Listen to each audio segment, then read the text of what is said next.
une étude du think tank Génération Libre qui propose un éclairage nouveau sur la fabrique de la loi. Oui, l'étude s'appelle la course à l'interdiction. C'est un baromètre génial qui mesure le niveau de prohibition des textes déposés par les députés et les sénateurs. Son auteur, Sacha Benamou, a passé à la moulinette de l'IA tous les textes déposés à l'Assemblée et au Sénat l'année dernière. Des amendements aux propositions de loi, il y en a plus de 10 000 en tout, et il a monté un indicateur d'intensité prohibitive nette qui ne prend en compte, oui, je vois.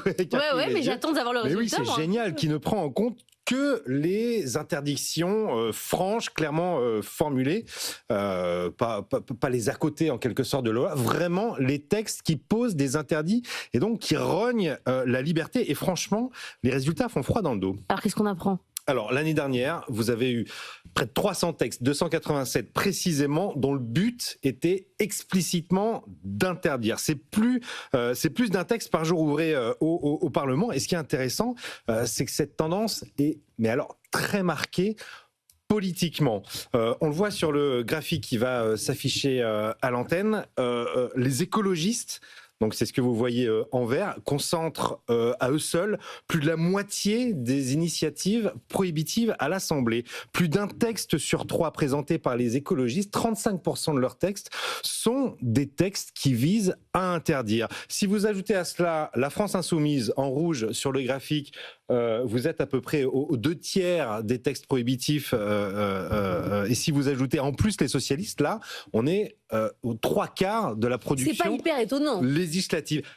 Je vous rappelle quand même qu'en mai 68, les slogans de la gauche, c'était « il est interdit d'interdire ».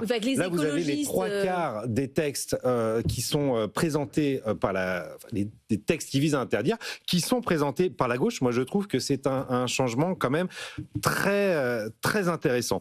Et ce qui est intéressant aussi, c'est que les sujets, les textes sur lesquels portent ces interdictions sont là aussi très marqués en fonction des sensibilités écologiques. C'est le second graphique qu'on va pouvoir voir là. Les écologistes et la France insoumise recourent majoritairement à des justifications sanitaires. C'est ce que vous voyez en bleu. Vous avez plus d'une centaine de textes qui sont pour des questions, des interdictions sont pour des questions santé. PFAS et produits phytosanitaires. C'est beaucoup, notamment les produits phytosanitaires. C'est de loin le premier registre de légitimation de leurs propositions d'interdiction.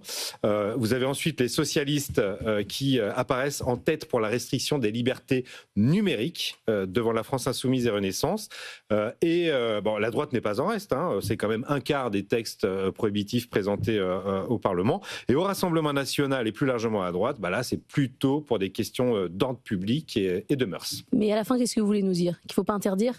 Alors, il y a évidemment besoin d'interdiction ici ou là, mais ce que nous dit l'étude, c'est qu'il faut surtout changer de méthode. Avant toute interdiction, on devrait commencer par évaluer économiquement les conséquences de ces interdictions et surtout regarder ce qui se fait chez nos voisins européens. Et c'est notamment le cas sur les questions des phytosanitaires. On a vu qu'au niveau européen, il y avait plein de produits qui ne posaient absolument aucun problème, qu'on a interdit en France et qui plombent notre agriculture. Alors l'interdiction peut être nécessaire, mais lorsqu'on la pousse jusqu'à mettre le principe de précaution dans la Constitution, ça peut devenir un frein qui abîme l'économie. Peut-être ça à l'origine, c'est le principe de précaution dans la Constitution. Ouais, on peut commencer par s'attaquer à ça. Du problème. Merci Raphaël.